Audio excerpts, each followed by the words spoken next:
Crafted comedy by Great Wolf. It's the talk of people in the know. Welcome to the G-Block Show.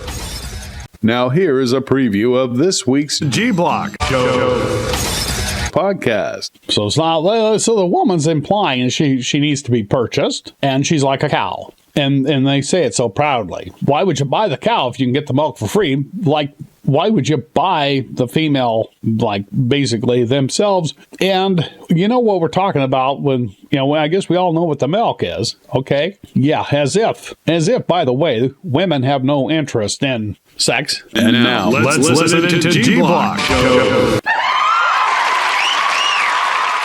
I think about things, I look at them like, what is right in front of me? I do this all the time. I think most comedians, they do that. They're seeing stuff and they'll point out stuff that just escapes everybody else. And then when they finally point it out, if they do it right, their timing's good and stuff, people laugh, ha ha ha. I guess that's what it's all about. But really, I think overall, people who see things more like as they really are instead of like how they've been sort of just brought up, conditioned to see them, they become comedians. And comedians, I think, really, some of them anyway, maybe not all, they help us see things really as they really are. They're really quite like almost invaluable guides to us as we're going around living our day-to-day, minute-to-minute, sort of almost, for most of us, I mean, it's just kind of autopilot. And what I want to talk about right now is, you've all heard the old meme, I mean, it's been around for probably, centuries, is why buy the cow if you can get the milk for free? That's, of course,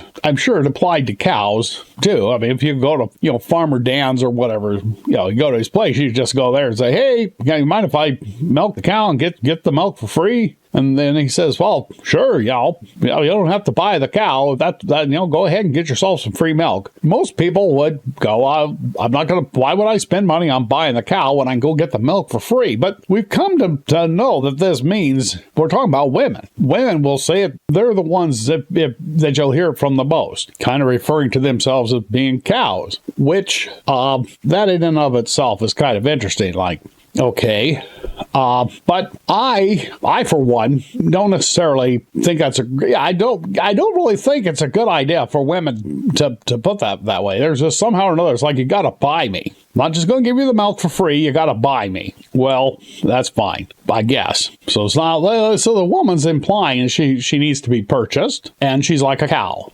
and they say it so proudly. Why would you buy the cow if you can get the milk for free? Like, why would you buy the female, like, basically themselves? And you know what we're talking about when, I guess we all know what the milk is, okay? Yeah, as if, by the way, women have no interest in sex. The only reason they're even having sex with somebody is just like they're doing them a favor. Like, women themselves are not interested in sex, so why would I do it with you unless you're paying me or you bought me?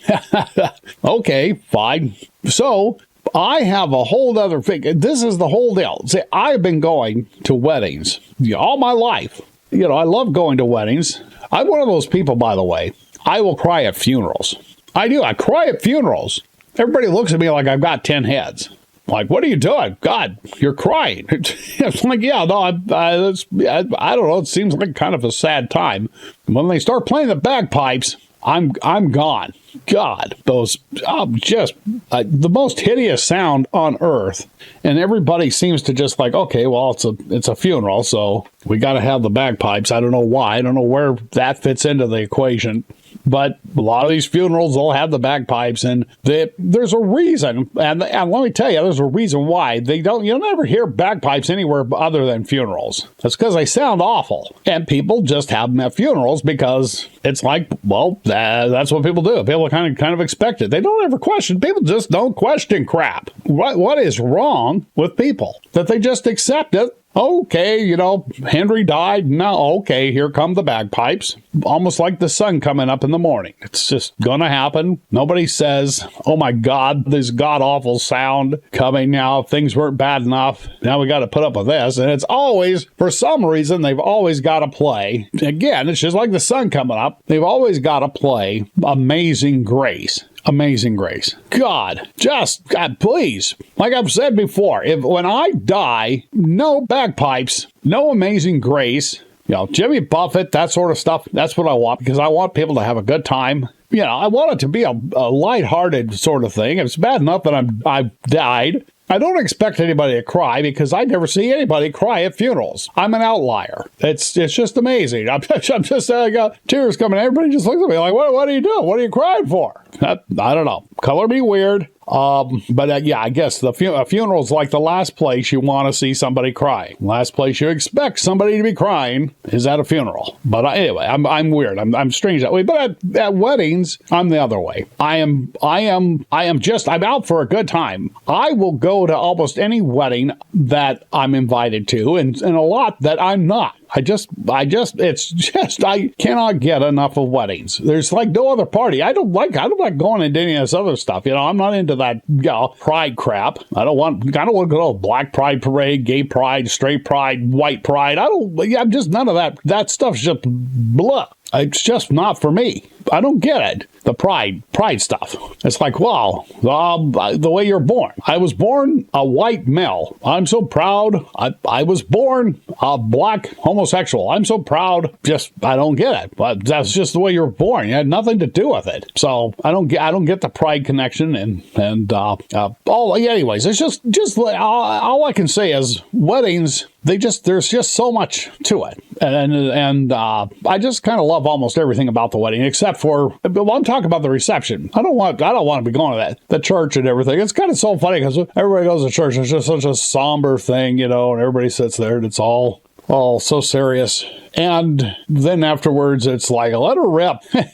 But I love that, you have the two sides of the family and they always keep separated. Well, that's one thing. You've got one side over here, the friends, and the other side over here. I wouldn't allow that. I've never seen it. Maybe it happens, but I would want to mix them up. I would force both sides to get together, because that's what it's all, to me, that's what it's all about. It's about, joining. Right? But yet it's always this standoffish thing, and there's always little side dramas going on. And it's it's totally my cup of tea. But anyway, back to the wedding itself. This whole notion, speaking of the cow and getting the milk for free and all that, is the giving away of the bride. Giving away the bride. This has been going on forever. I know, centuries, if not millennia, just maybe thousands of years, where the woman, the girl, is given away. So, and I know this is because it's like the male is considered the value. If you've ever watched Fiddler on the Roof, that's pretty much the way it is. That's the way it's been always established. It's like, oh my God, give me sons, because they can go out and plow the fields, or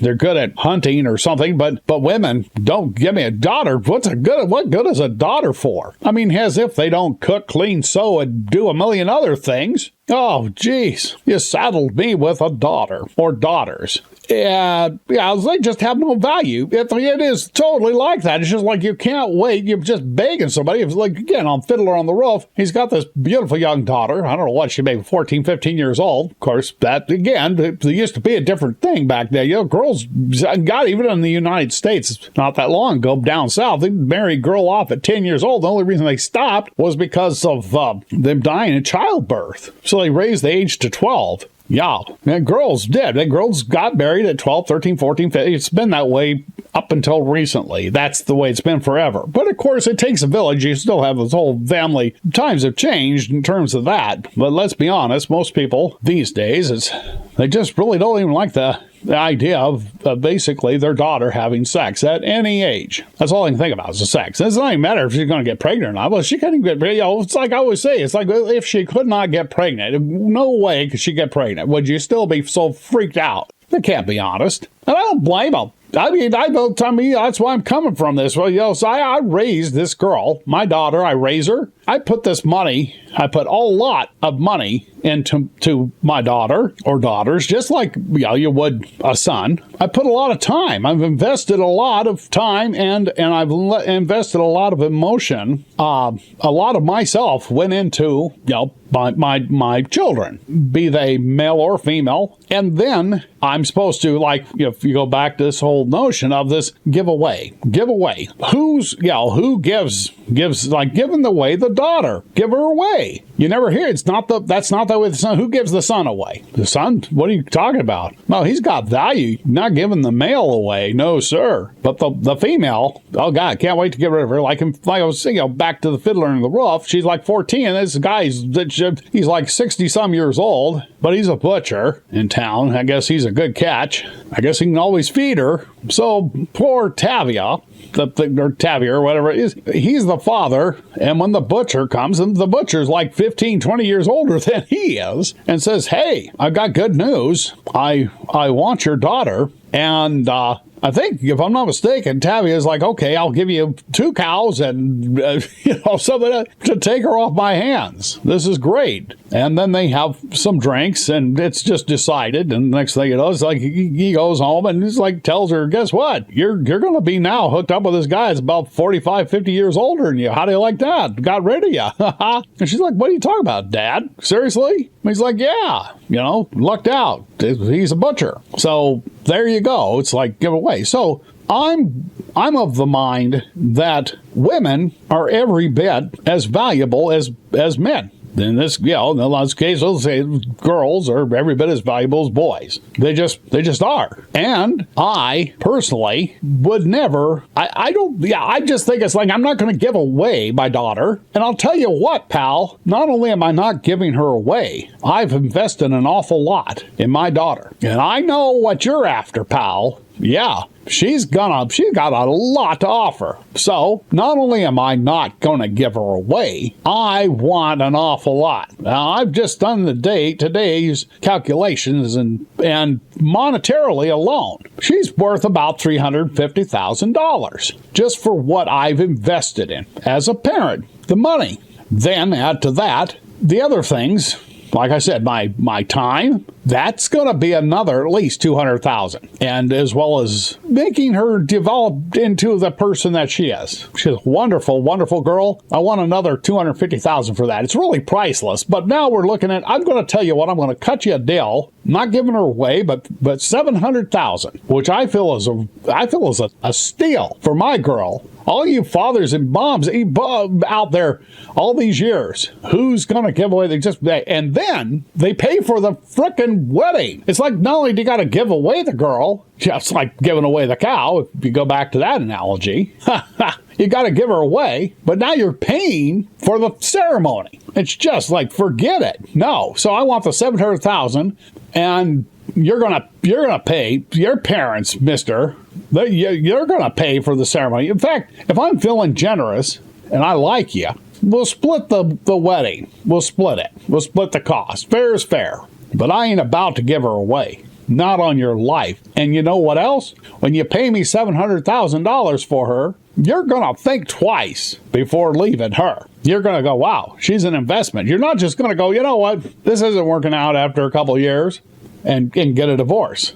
Because you're going to go, wow, I put an awful lot into getting this girl. And it's going to make you think twice before just willy-nilly jumping into a relationship like a wedding. It's like, wow, if you think you're going to have to pay somebody $700 or $800 or $1 million, who knows what, you're really going to be committed going into it. So I'm saying, I wish everybody would listen to me and think about it. It's just time that we put some common sense into this whole situation. All right, well, that's my 2 cents for today. In the meantime, until the next show, go out, be nice to one another. It's just real simple. Don't have to listen to some preacher on the radio for 3 or 4 hours to figure it out who Cain, Abel, and all that. You don't need to, hear stories about, just nonsense. Anyway, I'm going to go ahead and listen to today's show. And just remember, always just as simple as can be, just go out, be kind to one another, and love one another. As much as possible. Now, we'll catch you back here next time on the G-Block Show. You've been enjoying another episode of the G-Block Show, and we hope you're telling your friends about the G-Block Show. If you have feedback or suggestions or would like to be a G-Block Show sponsor, please contact us at gblockshow.com.